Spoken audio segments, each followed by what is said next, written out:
guys. Here we go.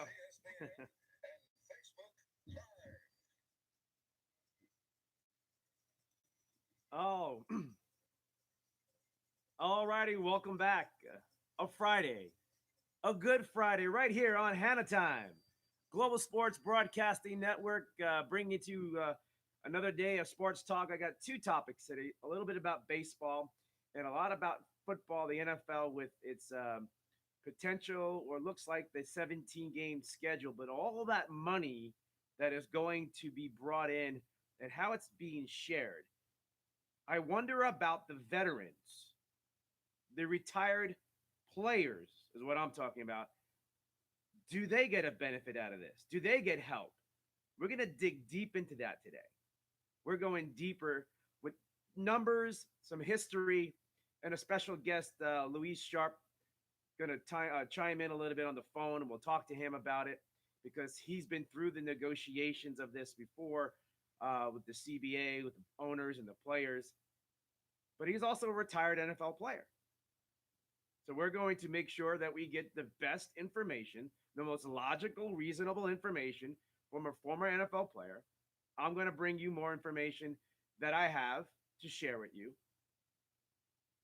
But I also want to talk a little bit baseball at the top, and then we'll get into the football for the rest of the show, and that will be it for the day. So, but it's a Friday. It's a good Friday on Global Sports Broadcasting Network and also on GSPN and YouTube Live and Facebook Live, Instagram, all that, bringing it to you right here on Global Sports Broadcasting Network. All right, let's say hello to more people. Hey, Kimberly Kid, thanks for popping in. Haven't seen you in a while.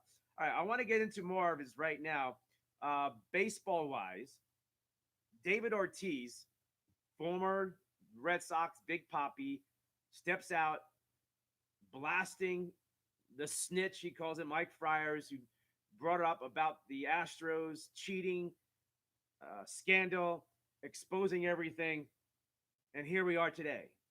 David Ortiz, with a history of some blackness and darkness behind his career with PEDs and getting busted for it. He was on the Mitchell report, lashes out back at Mike Friars, who's now currently with the Oakland A's as a pitcher. He used to pitch for the Houston Astros. This is how it went down. Ortiz, ripping on Mike Friars, was wrong to blow the whistle on the Astros cheating scandal. Ortiz said this: I'm mad at the guy. I'm mad at the guy. The pitcher who came out talking about it. He's talking about Friars. And let me tell you why. After you make your money, after you get your ring, you decide to talk about it. Why don't you talk about it during the season when it was going on? Why didn't you say, I don't want to be no part of this? Now you look like a snitch. You know what? You know what I mean. This is David Ortiz. Why do you have to talk about after? That's not my problem. Why did nobody say anything while it was going on? You know, David Ortiz has a history, too, with some wrongdoings, folks. We'll get into that a little bit. Okay? Now, a little bit further about Ortiz. Just so you know, the beloved Big Papi, and I did a major story on him about how he got busted for his PED use, how he's lied and faked everybody out, down to the last time he played baseball, the last season where he had his career year at the age of 40. David Ortiz was reported by the New York Times in 2009 to be one of the 104 players who failed a survey drug test in 2003 administered by the MLB, Major League Baseball, ahead of the league implementing a new drug testing program. But here's Big Papi trying to lash out on somebody about uncovering cheating. What is he protecting, Ortiz? His own image? Steering away the attention? Well, the attention came right back at you. Is this also an attempt to make sure that the Red Sox are not going to be hit hard because the Red Sox are yet to being schooled by Major League Baseball, or they should be? Last month, Ortiz's former Red Sox teammate Pedro Martinez also called Mike Friars a bad teammate, exposing the cheating scandal. Both of these are Red Sox special assistants during spring training. But there is a player out there, a former player, Jose Canseco. Jose Canseco supports Mike Friars. Jose Canseco is the one who opened up the door for all the steroids and PDE use, everybody that was doing the drug to get by, to succeed, to make money, cheat the game. Jose did it too. But he also made sure everybody knew about it and wanted to come clean. A year ago, I sat down with Jose Canseco and talked to him about baseball. Very knowledgeable about baseball. Loves the game. More than I anticipated. Found out him to be a very high intelligent guy about the game of baseball. And as time goes on, we see more and more that Jose Canseco is in the right doing than the wrong. But Jose Canseco said this about Mike Friars, who is being scrutinized by by David Ortiz, Papi, who thinks the world loves this guy because he did everything and gets away with cheating and got away with an image damaging blow because he was cheating the game of baseball with his steroid and PED use. He was part of the Mitchell report. Get that down. But he said this about Friars. The truth is never wrong no matter when you say it. It's never too late for the truth. Big Papi, I am a fan since the first time I met you in Minnesota. But get off this kid. You made it through the PED era. Now, he didn't point it out, didn't say, hey, you did drugs and you did it. But he just kind of put it out there. Hey, you got through it. You survived not getting damaged when you should have. Canseco is not done, I believe. I think Canseco is going to lash out some more. He's not looking for attention. He's just being an advocate for the game of baseball in a way that nobody has ever taken it. And guys like Mike Friars is now in the company of Jose Canseco. That's the truth. In about 5 minutes, I'm expecting the call in from Luis Sharpe, former Cardinal NFL player, great legend of his own, UCLA All-American, All-Pro NFL player. He's one of the best ever to play the left tackle position in the game, if not the best. But nobody wants to really give him that credit when they deserve it. He deserves it. He deserves it. But we won't get into that as we finish up some of this baseball talk. Okay. Let's get into this part of the NFL.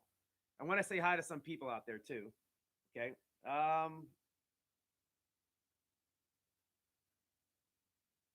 right. We'll pop in and pop back out. I got you.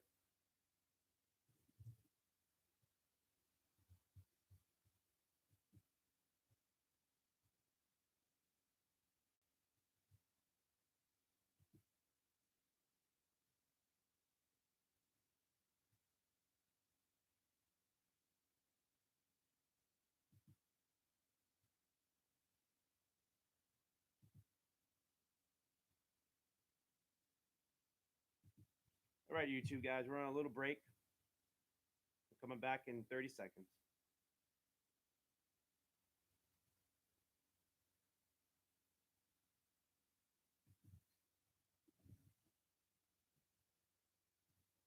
Welcome back to Hanna Time right here on Global Sports Broadcasting Network, right here live on Facebook, YouTube, and also GSBN Global Sports Broadcasting Network. Hey, what do I have for you today? I have a great special guest for you, a unique special guest for you. Waiting for him to call in here in a few minutes is my own good friend,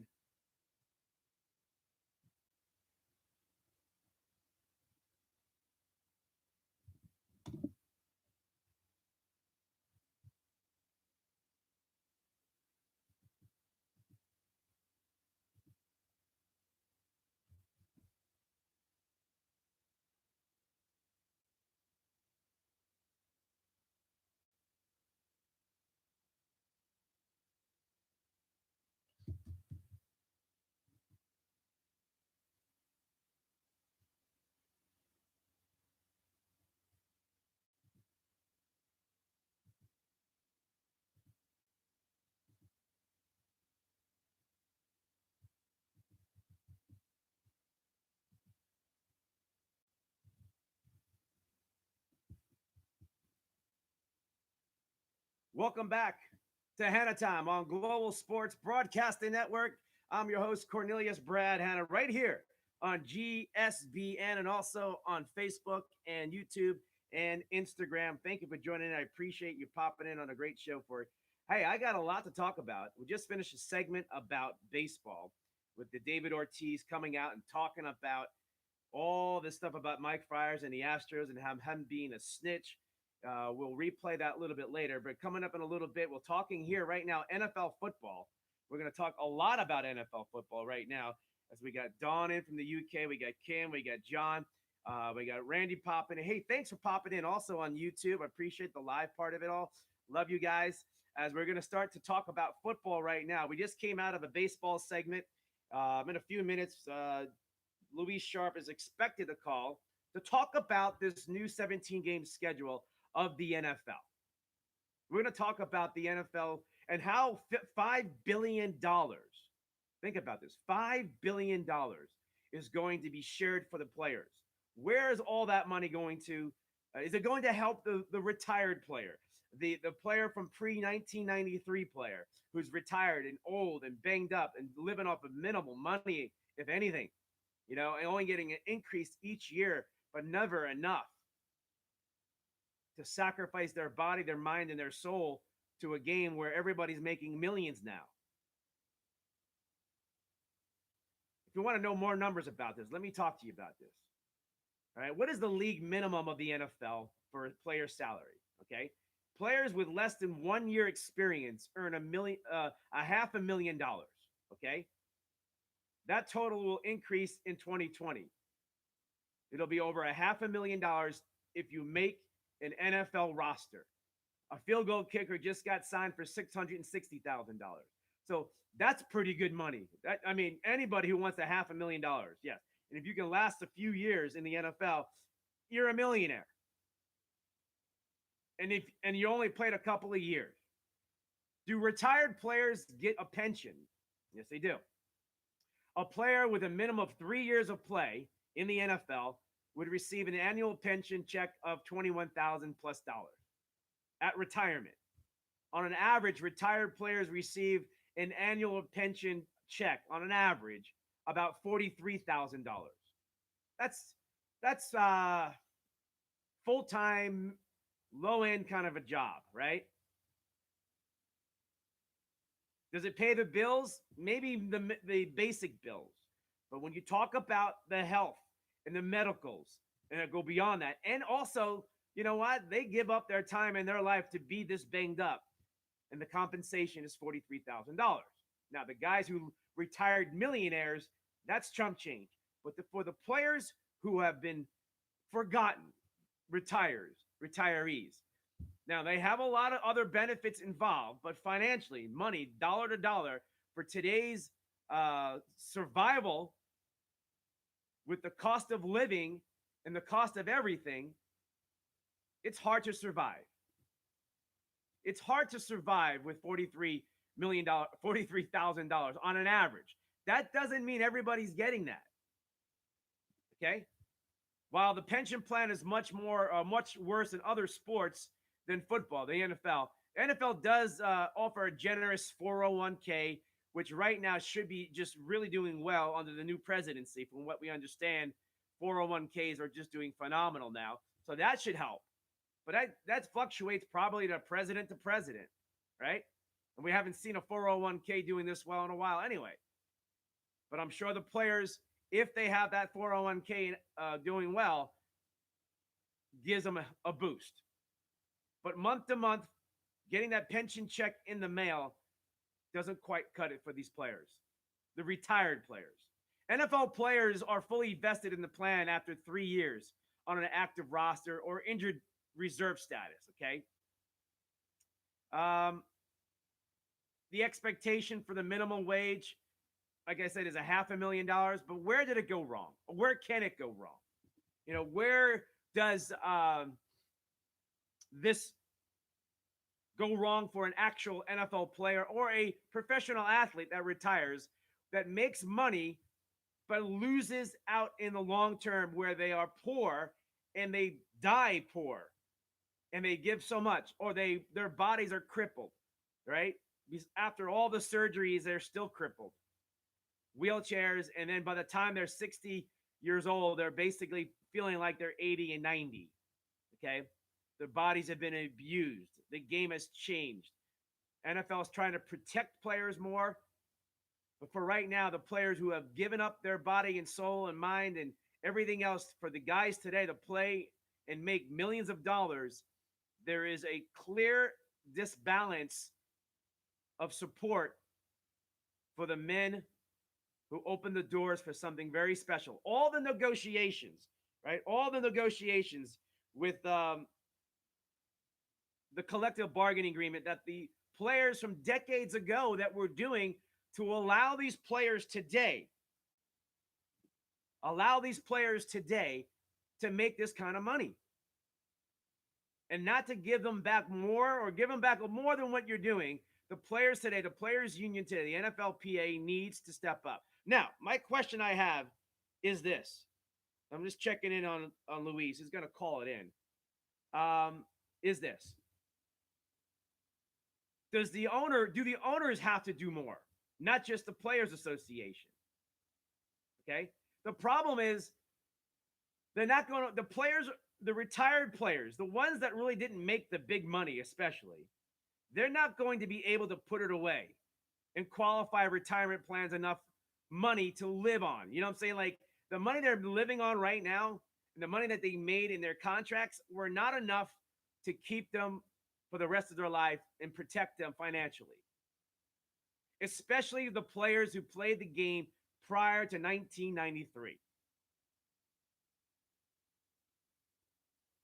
The game is not giving back enough. And they should. Don't forget where they came from and who opened these doors. Okay? Now, so besides that, their income, career income that they made doesn't support them throughout their post-football career, these NFL former players, they have a pension itself. Now, what is it? Okay? And how do they handle it? But what goes wrong? Okay? They've been advised, they get people advising them, they get desperate in their post-career because financially they're realizing that this is not going to last. I need to do something with the money I have now to invest in something to hit a home run on a financial situation. You know what I'm saying? And with that alone, as Luis Sharpe is popping in right now, let me get Luis on right away. Hey, Luis. Luis Sharpe. Oh, you got a little muffled on your end.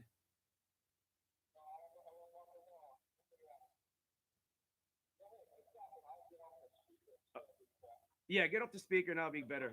All right. So anyway, so the NFL players, retired players, okay, sometimes they don't make the greatest decisions on their investments after their career. They get advised incorrectly. They really don't know what is a good deal. They're just trying to expand the little monies or the monies they made to make it into something bigger and better. So when they have this kind of, hey there, Luis. So when these former retired, yeah, I'm talking about right now, Luis Sharpe, the former Arizona Cardinal, Phoenix Cardinal, St. Louis Cardinal, UCLA All-American, NFL All-Pro, Pro Bowl, a legend in his own right and deserving to be in the Hall of Fame. Luis Sharpe is now on the phone with me right now. Hey, Luis, right now I'm talking about pre-1993 retirees, and even after that, like yourself, who have made a lot of money in some cases, but a lot of them haven't, and a lot of them are suffering. A lot of them take chances on investments. So a lot goes wrong after a career also. And a lot of times it's because they realize they may not have enough to finish their life comfortably after a pro football career. So the money they made during their salary years, career, really doesn't stretch out for those kind of players. So they take chances, and frequently they don't go well. And then they're really in a bad, dark place. And many athletes take a lot of those risks. So, Luis, first of all, give me your thoughts already on this 17 game schedule. How it's going to create $5 billion for the players to share, which is great. And guys like you open the door for these opportunities for these current players to have these opportunities because you were in these meetings for the CBA. Well, I have mixed emotions about the 17-game season. I'd like to know more of the details. Apparently, there's some language in there about reducing contact during in-season practices, reducing contact in training camp. I can tell you, from my perspective, in my era, once you've gone through a 4-week, 4-game preseason and 16-game NFL regular season, up that 14th, 15th game, emotionally and physically, you're starting to feel the impact of all of that pressure and all of that contact. And, to think that they would add another game without making adjustments is a concern for me. Obviously, from a financial standpoint, from the standpoint of increased salaries, increased benefits, there's some wonderful provisions from what I've read and heard for the players. So I kind of have mixed emotions about it. All right. So, how comfortable are you about this $5 billion that the players are getting, which is great. I'm not knocking it. I think it's fabulous. It's only a half per percent increase from what I understand when this gets implemented or does it with the 17 game schedule. But player union, player association, and the owners need to step up to take care of these pre 93 retiree players and guys who played in your era post 93 that really never made this kind of money. Like I reported earlier, $500,000 is the minimal salary in the NFL right now. That's pretty good. That's pretty good. And guys like you open that door. I feel strongly. I was an executive committee member I was there Cardinals for many years. I participated in two of the strikes, and one of the things that we vehemently fought for was percentage of gross and also unfettered free agency, which we didn't have when we played. In other words, once your contract expires, like any other American industry, you're free to go out and sell your services to the highest bidder. That was not the case when we played. After our contract expired, the current team, the Cardinals, always had the right of first refusal with me, meaning that I couldn't go negotiate with the Philadelphia Eagles, I couldn't go negotiate with the Atlanta Falcons for better income if I so desired. The Cardinals had the right of first refusal, and so it was because of our sweat and tears and our commitment going on strike those two times that we forced the NFL into unfettered free agency. And the reason why you have the huge salaries and the better benefits that players have, and all we're asking in return is for the players and owners to consider, our part in the reason why the NFL is so lucrative and successful now, and give us pension parity with the current players. That's all we're asking.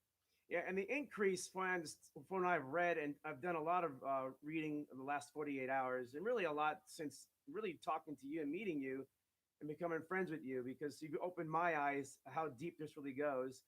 I have a lot of former NFL players' wives who communicate with me, commenting on things and letting me know. So it's closer to me now. I feel for you guys in a lot of ways. And yesterday I talked about Freddie Joe Nunn, your former teammate. How I hope he's okay. I don't know. He kind of disappeared. But I can tell after a great career and making some money, it wasn't going well. It wasn't going well, medically and everything else. That's a struggle for many of us, and not many people don't know about that struggle that we had. You still there, Luis? You know, Okay. yeah, yeah. And so, and another one of the things that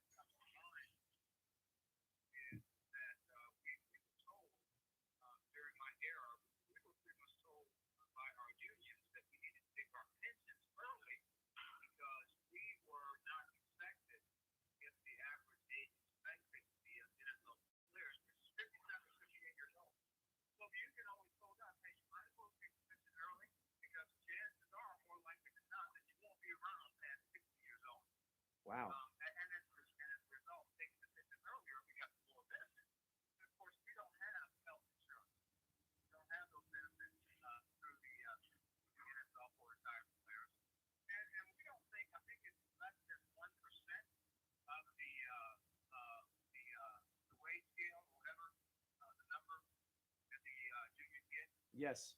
From the NFL. The percentage, I think, is less than 1% to increase our benefits, our pension benefits, to be equitable with what current players receive. So it would cost a lot. And because many of us are dying off yearly, it would be a diminishing cost. Mhm. Hey, I believe it's 55 is when you should be claiming your pension. I don't know if it's changed, but I know it's 55 from what I recall.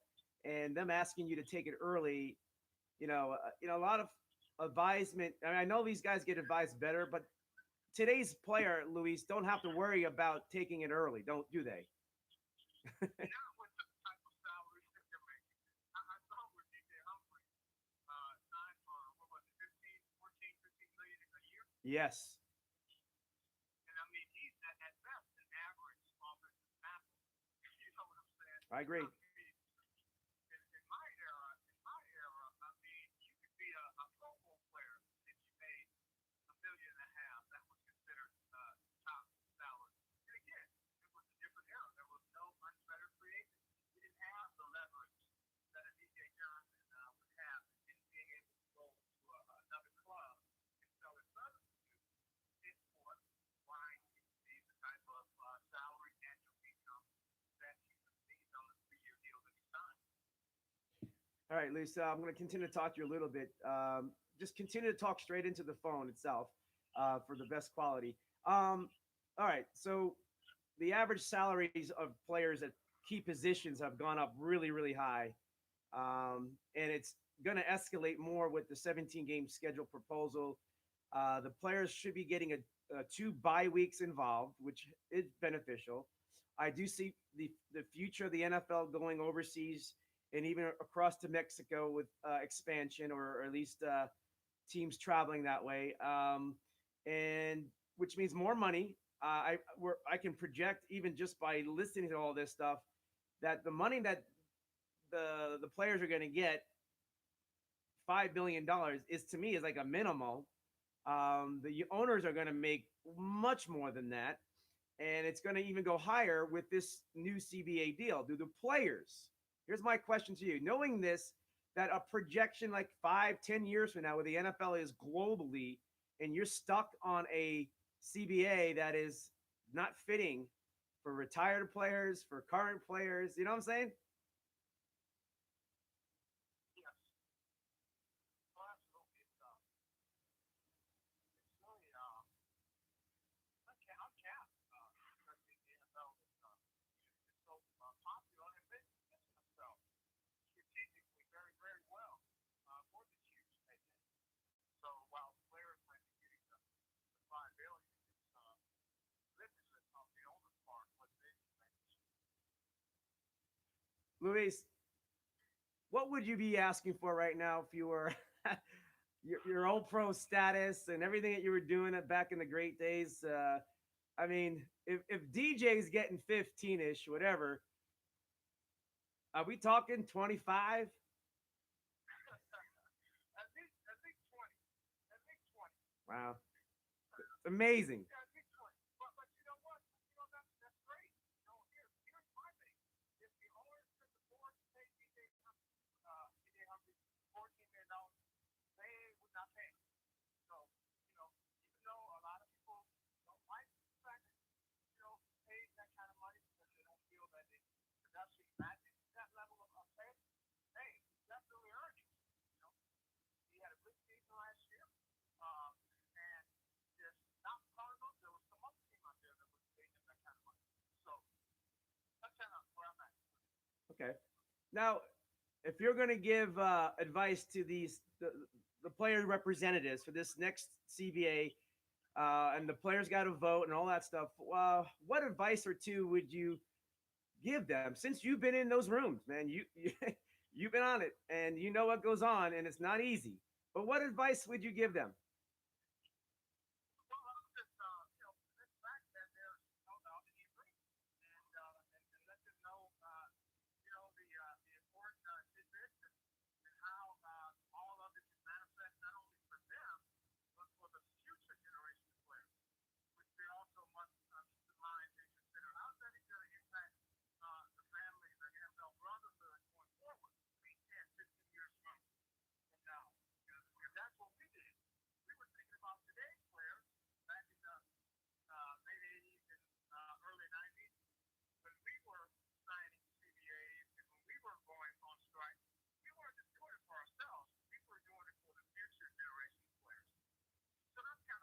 Mhm. mindset I would have.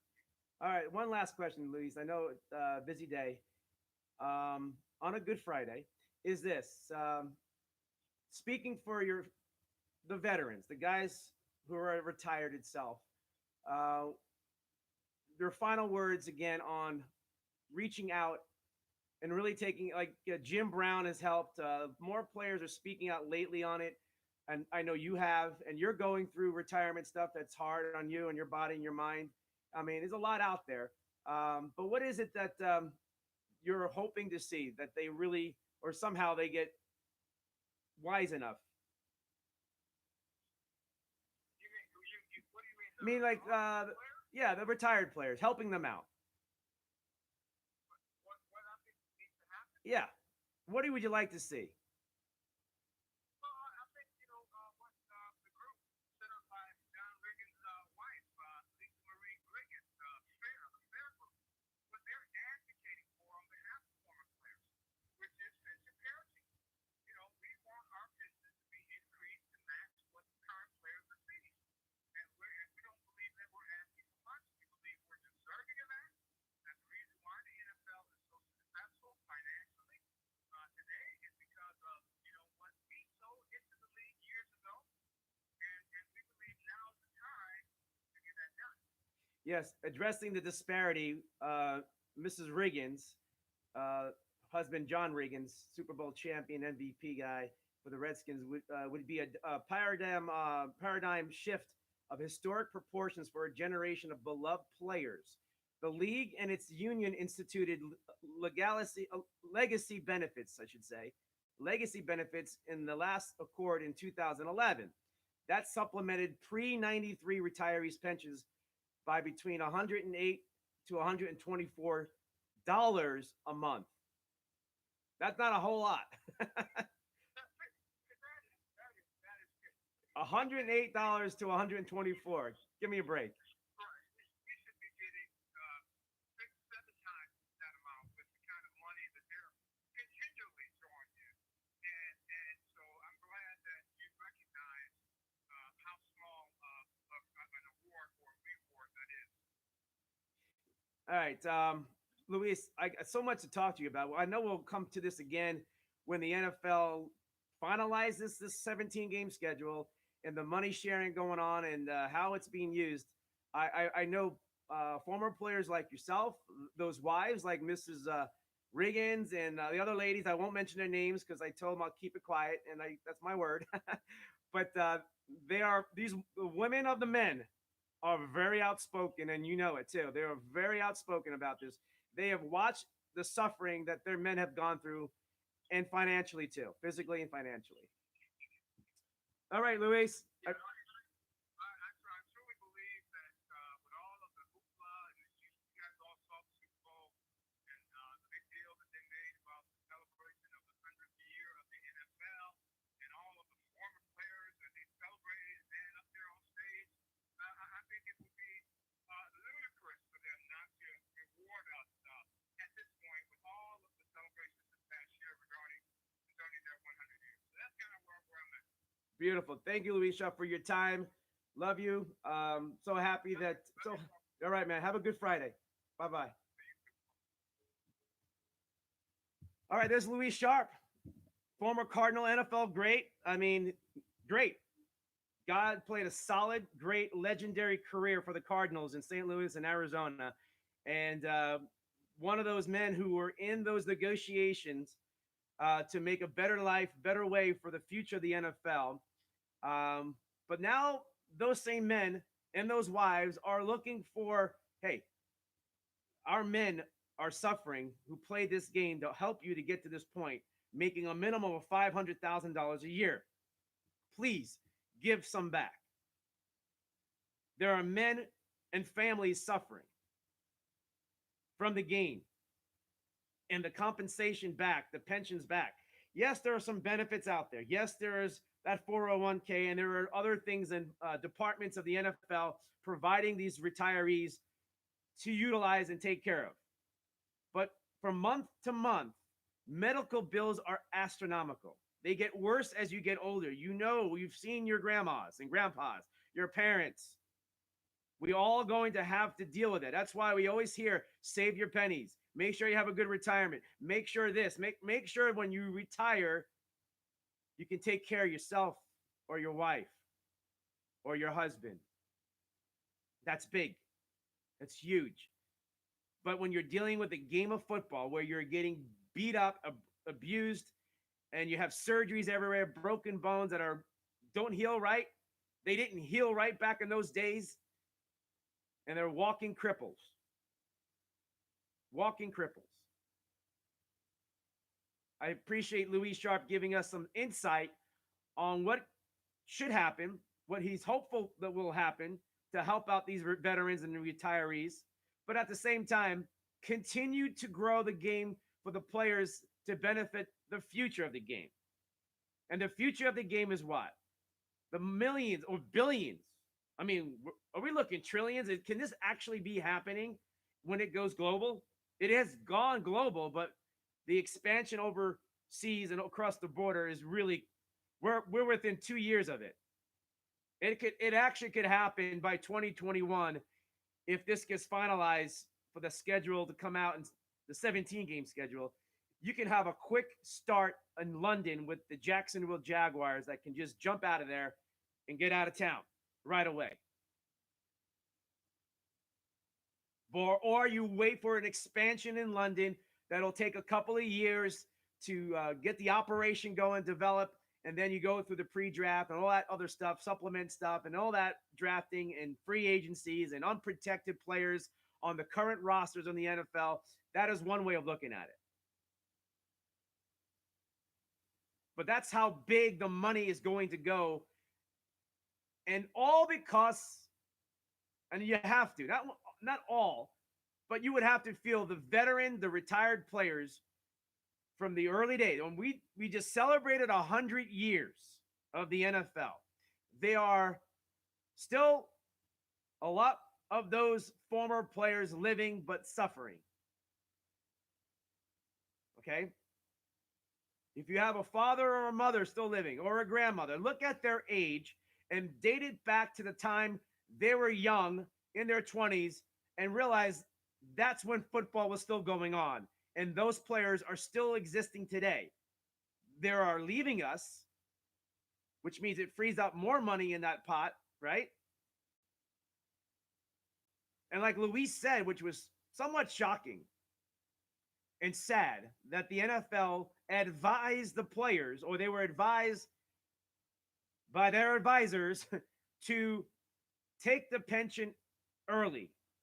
Don't wait, because your life expectancy is not going to get past 60 or 65, like he said. Which means when you pull your retirement money, you're not going to get the full benefit of your retirement, the full money that you would wait and get at 55 years old when it's supposed to be the time to grab it and to get the full dosage of the money. Now that $5 billion is on the table for the NFL Players Association to agree with the 17-game schedule, the question now is this to me. How much do you expand and share that percentage of monies to the retired players who are suffering and did everything they can to make this game great, continue to make it great during those dog years too, where you had to work a second job in a lot of times with these men? Yes, it was pretty to watch them on TV. And yes, the Super Bowl era elevated all that, but the monies were still low. The great players we celebrate, think about it. Think about it. Jim Brown's career was short, but he was able to survive because of his acting career, his popularity. But everybody's not like Jim Brown. Nobody's like Terry Bradshaw, who got right into television, who was a country singer, who did some acting and kept his name marketability-wise. Not everybody gets that opportunity. We're talking a handful of those kind of players. But there are a lot of them that had big implement of the game, of winning and losing. And they're suffering. Talk to one of the wives, folks. If you happen to cross their path, just talk to one of the wives and you'll know the truth. The men don't speak enough until now because their pride, protecting the game, their integrity, all that good stuff that they're good, God willing, strong men who just don't want to rattle the bushes too much because they are grateful, in a beautiful way. But now enough is enough. Enough of that. They are still beautiful, great men, and their wives are amazing, but they're suffering too. Fans that are watching and listening right now need to speak up more. Step up more. You rooted for these guys. You spent your dollars for these men who are playing today and playing yesterday or played yesterday. It's your dollar that makes this happen. Make your dollar and your word and your voice louder. I really hope the PA, the Players Association of the NFL, digs in and listens to the loud voices about help. The NFL, the owners know it, but the owners know, they're squeezing anybody they can. It's a business, like it or not. The number I gave you earlier, and Luis just cracked up on it, is this. From 2011, right? The supplemented pre-1993 NFL retirees pension was $108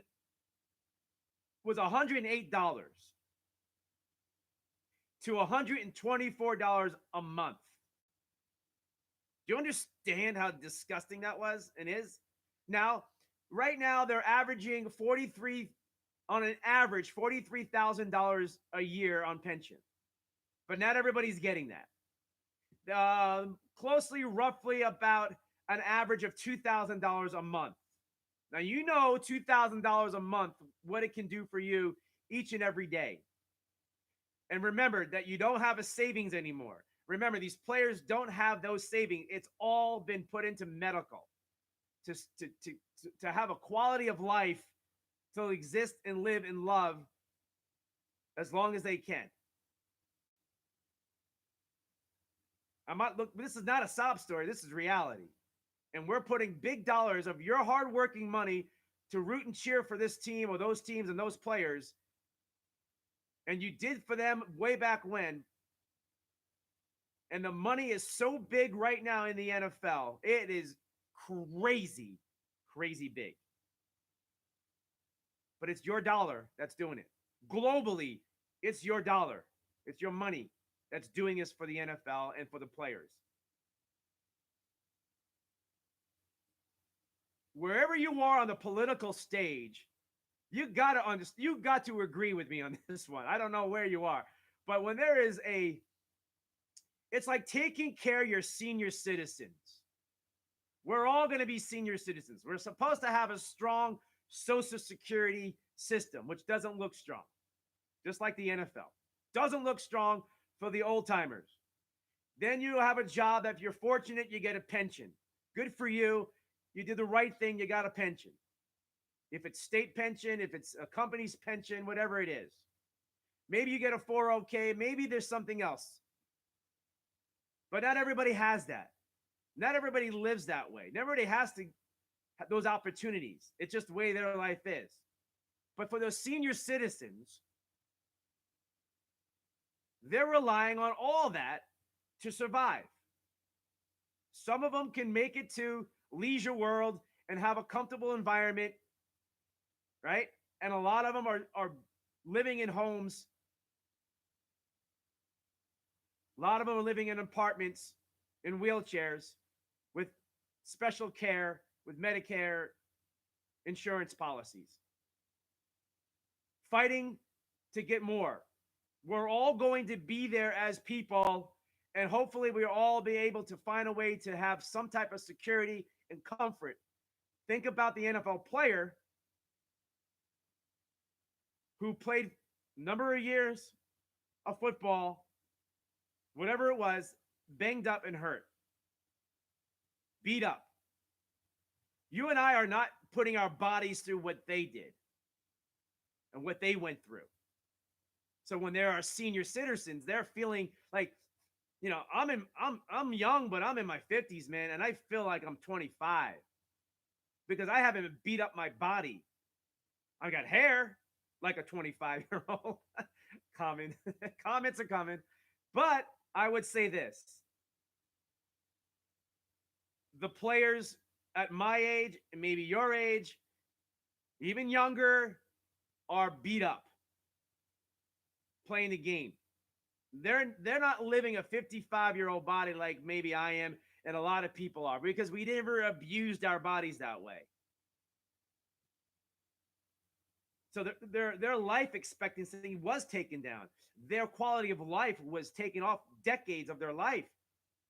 Most of their life is going to be a struggle for a quality of life. And they're getting back nothing. The money they're getting back month to month is minimal. It does not take care of their bills. They're in debt. Even though some of the famous players that you rooted for in the 60s and the 70s and the 80s struggle. You glorified them. They've made mistakes with their money also. They get advised. They get desperate. They get scared that they realize what they have won't last 30, 40 years when they're 80 years old to get through it medically. So they try to gamble or invest in things to secure and capitalize on the money they made. And a lot of times deals go bad. You hear these stories all the time. Those are players that weren't making a lot of money. Today's player, they don't have to worry about that. They don't have to worry about that. The majority of the players are making $1 million a year. You play, hopefully you know how to handle $3 million if you somehow lasted 3 years. Okay? But when DJ Humphries gets a contract of 15, $12 million to be an average tackle in the NFL, think about that.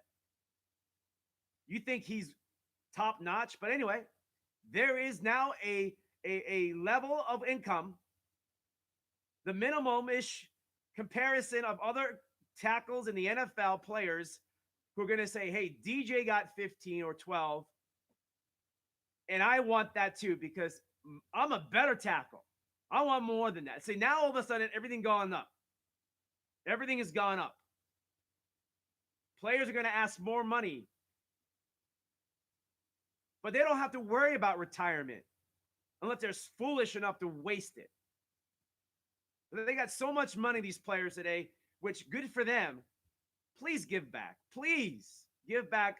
You know what? If every player gave back a 0.09 of their income to the penny or something, I don't know what, just some, low residual to help the retired player. And it helps them too in the long run because they're going to retire and they're going to get that money back or get those rewards back anyway, right? So it's not like it's gone away for good. You understand? All right. I love you guys. I appreciate it. I know you guys are strong on this. I know your comments are there. I'm going to dig deep into it right now, okay? I'm going to dig really deep. Hey, Albert, Jonathan in there. Tom is in there. Joe Peccolo in the head. Greg Eric. Felix says, I was in the military for over 12 years, 2 in foreign wars. You deserve a lot of military veteran support there, Felix. Thank you. Elizabeth Fielder, baseball family. Even though baseball is not a physical sport, but a lot of those players, at one point, the older players needed some pension help. They were working two jobs before the $1 million player showed up in the 70s. Gosh, players were working 2 jobs in Major League Baseball. Juan Otero, the NFL should create a life after football retirement, plan a place for current and former players. I love that idea. Juan Otero, this is something I said a couple of years ago. Now, the NFL has medical placement opportunities for retired players from all over the country that all they have to do is walk into a hospital and it's taken care of. But I also believe you're right. Could there be a leisure world for players like that? I think it'd be pretty cool. Could they actually, in every NFL city, put a leisure world in there where, or a concept where players who are suffering, need a place to live, can get full attention, get medical staff there or nurses or just people who are operating the whole thing for them, where they can have physical therapy, they can have food, they can have medical attention, they can have an active life, hang out with their peers, with their wives there, have a way to have a better quality of life, have transportation out there. Think about these things when you retire as an old person. Where are you going to be? Where are you going to be? We're all in it together like this. You got to love your elders, man. You got to take care of them because you're going to get there. And then you're going to complain. Anish says hi to Luis Sharpe. Todd says 100%. Juan, you hit it right on. Glory in the house. Good morning. Let's see here. Lose a hat show. Oh, got your head and shoulders hair. Like the hair there. Yeah, I'm done with the hat, man. My hair grew out. I waited long enough. How about that? Yankee Lopez, love you, man. Victoria, Gabriel, Glenn Anderson in the house. Luis, thanks for popping in. Thank you for being in the show once again. He's a star of my show, man. He's my guest star of the show. He's my all pro. He's my Hall of Fame for this show. All right, Jesse, Scotty, Luis Ponce in the house. We got people replying to people. Beautiful. Terry in the house. Denise in the house. Michelle Kemp in the house. Robert on my show. Sorry. Robert Torino, Adrian in the house. I got to say hi to people. Your comments are important about the NFL and how they're taking care of their retired veteran players, living off of minimal money, banged up. This new CBA, the contract that the players and the owners are going to come to an agreement with the 17-game schedule. I believe it will happen because their money is so big. The question we brought up today on the show with our guest, Luis Sharpe, was how do you take care of the veteran guys who can use some of that money too? Because we're talking billions. Again, $5 billion that the players will now get to share extra now. It's more money coming to them. That means bigger contracts are coming because now all the players know. Maybe DJ Humphries knew that this is coming down and maybe get the money now. This is something that is projecting. So why not help more out? Now, I'm sure there's going to be a little boost in something for the veterans, but you got to do more than the chump change. Okay? It's sad. It's very sad. And I advise you to connect and talk to these former players and their wives to understand we're all going to be old. We're all going to be old. All right, Juan, love you, man, too. I appreciate it. You're always welcome on the show. Dina Salek in the house. Thank you, Dina Salek. I got more comments at the top. I just didn't see them all. I appreciate it. Let me roll up there a little bit. I have more numbers and stats about this topic today. I knew it would be a hot one. Because it is NFL talk. Simon in the house. All right, let me get back to something else about this, okay?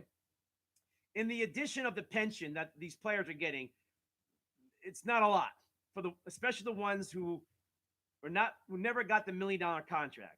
They do have a 401k type plan called the NFL Player Second Career Savings Plan.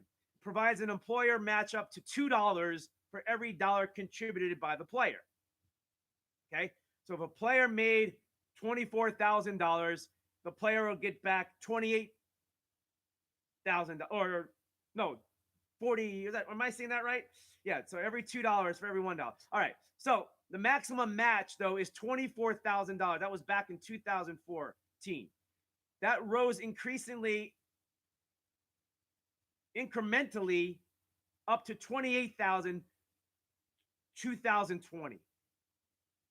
That is only a $4,000 increase since 2014, with millions of dollars and all those big contracts being put out there in the last 6 years. There's only an increase of matching the 401k. Now, it should increase a little bit more with the 401ks doing very well right now in our economy. Players are eligible for a 2-for-1 club matching contribution once they have earned their second credited season, though. So they got to play 2 seasons for that. In addition, players receive contributions to the player annuity program once they have earned 4 credited seasons. So you got to play 4 seasons. The contribution amount for 4 credited seasons from 2011 to 2013 was $65,000, increasing to $80,000. Okay? Players may choose. It's up to $95,000. Players may choose to receive this benefit as early as 35 years or 5 years out after their retirement from the game as monthly installments. Okay? So this is not monthly they're getting. This is just getting a sum of money, a contribution of credited season. So the player will get, thank you for playing. The player's annuity program is going to give you, looks like $95,000 now. That's a lot of money for me or you, say, right? But for a player and his health issues, here's your money, go away. That's what that is. It's not monthly. So now you got to break down $95,000 for the next, hopefully, 40 years of your life after retirement. And that's all. Whatever you do with it, you got to make sure you make right decisions or just get by. You also get your 401k that has $24,000 in it or $28,000. But if you pull it out, that's it. That's what you get. So now you're living off of $100 and some odd $1,000 of pensions and 401ks. Not a lot there. There's not a lot there. Okay. You can get them in installments or you can get it all up in front. Okay. Annually. Okay. That's the NFL. A player can withdraw his pension from the NFL at 55 years old. They can start getting it. As you know, when it comes to pensions and retirement plans, the longer you hold on to it, the more money you get back.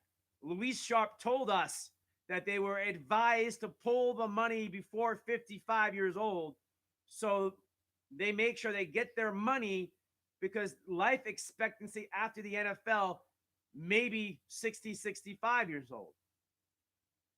So the fear of not collecting that money, players took it. And he said it. They took it and they shortchanged themselves. And then here they are. They're still living. So they were advising correctly. And they don't have the $1 million contracts. They don't have the $1 million contracts. All right, more comments coming in before we wrap it up here. I got a few minutes left. Bradley Miller in the house. Hey, Bradley. Hernandez Vega in the house. Thanks for popping in. Okay.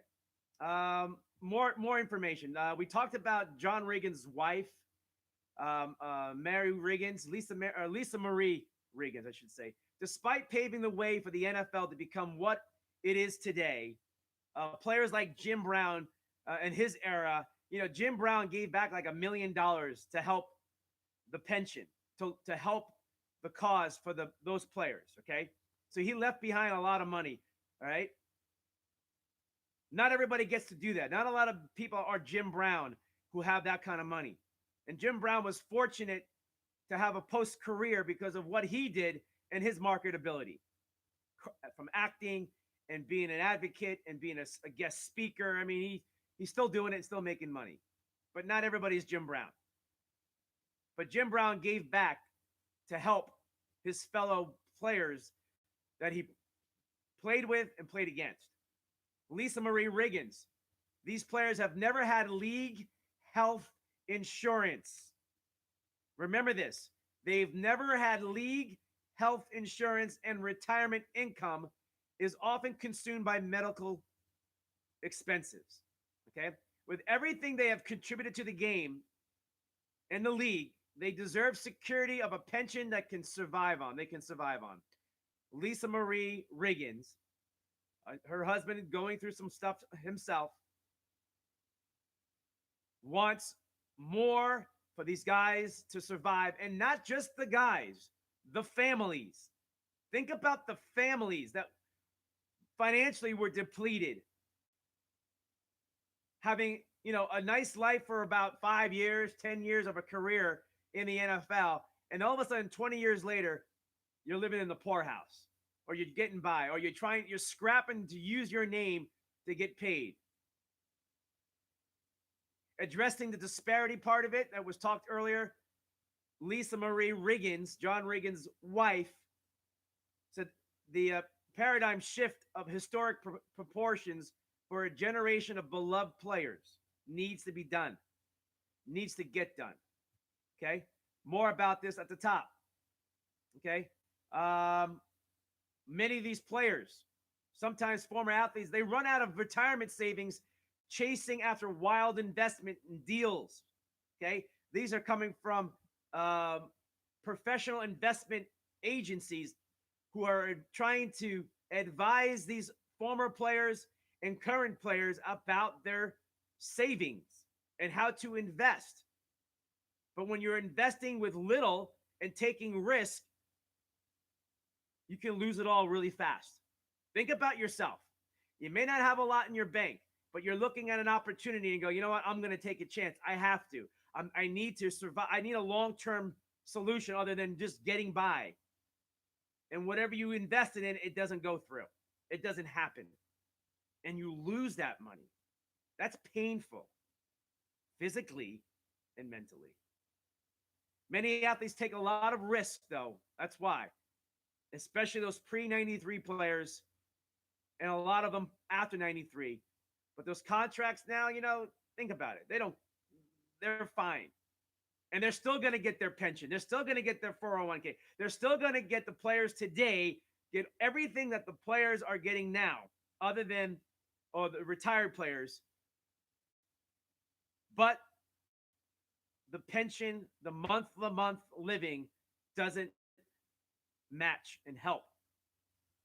For the love of God, please help these players who are suffering right now and help their families who are suffering right now. I look at Garrett Webster. His father was Mike Webster. Classic, sad. And the guy is Hall of Famer, man. The guy is like the greatest center in the history of the game of football. Champion with the Steelers and all that. And I've had Garrett on the show, and we talk once in a blue moon, and I see his life. It's all gone. His father's gone. His father's life is gone because of not the support he deserved also, financially and physically and mentally. There's a lot there, folks. The mental issues that go on with these players, oh my gosh, they need help. And like it was mentioned in one of the comments, putting together like a senior citizen, like leisure world would be just a beautiful place where you can give them help, even if it's mental help. We put up apartment buildings for low-income families to survive all over cities, right? They're all over our country. Beautiful idea, and I love that because we are trying to help even those people if they're doing the right thing. But why not the NFL do something with their billions on billions on billions? If the players are going to get $5 billion extra now, can you imagine what the owners are going to be getting? Are we talking like trillions here? What is that number? Now, it's not like you're rich and I want your money. It's like, I don't care. I'm happy that American way is like you earn your way to make your dollar. But we also got to take care of the person that is, we want everybody to have a good quality of life, whatever level it is. Even if they're just surviving off of $50,000 as a retiree. But there's people who are just making $500 because their social security isn't enough. They never had a pension. The NFL Players Association, the NFL, I'm glad I heard it again, is putting together a community for retired players to go live. Put it in Arizona. Put some in Florida. Put some down south in Texas where the warm weather is. Put one in Southern California, right? Go to places in the South where the weather is easier on the bones, easier on the body. There's more sunshine, you hope. Put them in certain places. Doesn't have to be all over the country. Maybe you want to put one in the Northeast or something so they want to be closer to their family. But they're retirees. They need help. You know, put them somewhere where it makes sense, where they can go outside more. If it's in a wheelchair or whatever it is, and just do whatever it is on their community property of the NFL leisure world. They got so much money, I can assume they can get a sponsored hospital name involved.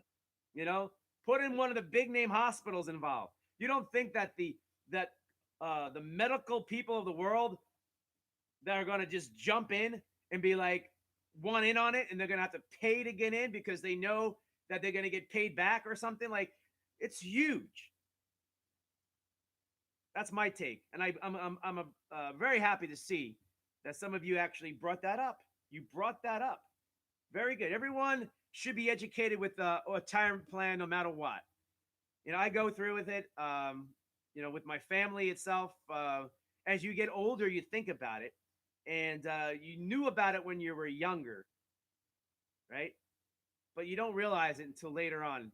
And a lot of these young athletes who are stars, boom, get that first check and boom, buy my car, boom, buy my house, boom, buy my woman, right? It's like boom, boom. And all of a sudden, money, you're on a bad path, right? They try to help them. But at the same time, they're not thinking about retirement. It looks too easy, but it can be taken away from you. And then you're struggling. And then you're fighting to get back. And if you're old, retired NFL player, or if you're an old senior citizen, you don't have much to go back on. You can't go work. You can't go out and work. Some try. Some of them, these retirees, will go and pack your grocery bags and do something very minimal to get some money out of it and keep going, keep living. But a lot of them can't do that. Then nobody's going to hire them. I have a father who is a legend radio guy, and I asked him, get back on the radio. You still got a great voice. He goes, I'm old. No, who wants to hire an older guy? Your knowledge, your radio. You know, do something that you are very valuable for our history, you know.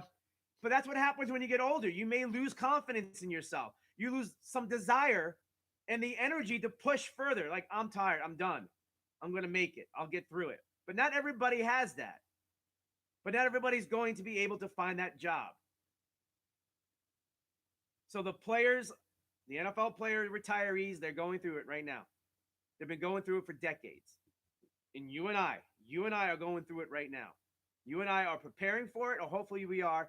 And hopefully that we can have a better quality of life when we're 20, 30 years down the road. I keep saying I'm living to 95. I'm going to have dark, long hair by 95. Okay. And if I do, I'll post a picture if you're still around. Okay. And then maybe we'll have a beer and then get drunk on one sip. Because that's probably what's going to happen. All right. Guys, you're awesome today. I know we'll be back on Monday. A lot going on. I'm going to take some time off in a couple of weeks. The spring break time, family time, all that has to happen. I got to get back. And I like vacation time, don't you? Anyway, I love you guys. Todd, Angel, Dana in the house. I appreciate it. Thank you for popping in, David Robles. You know you're my brother too. I love you.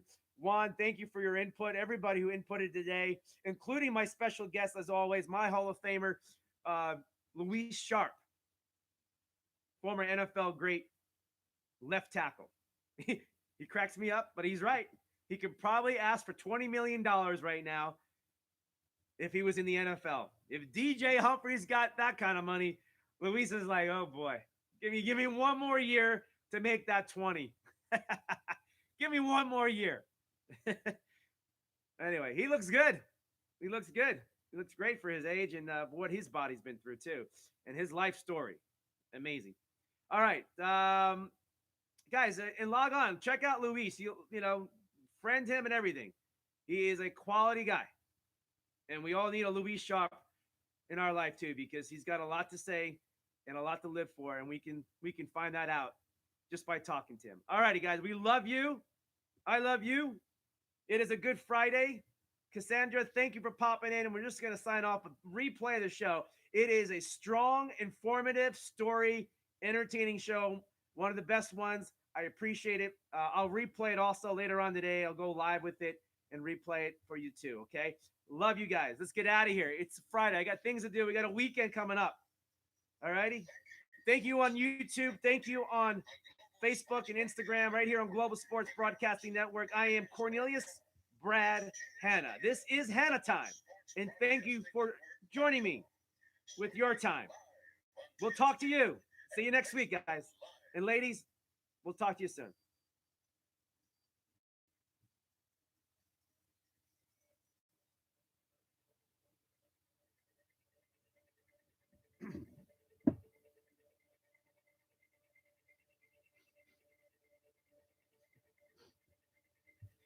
All right, Facebook guys and YouTube guys, thank you so much. Hey, I appreciate you coming in. We'll talk to you next week. Thank you.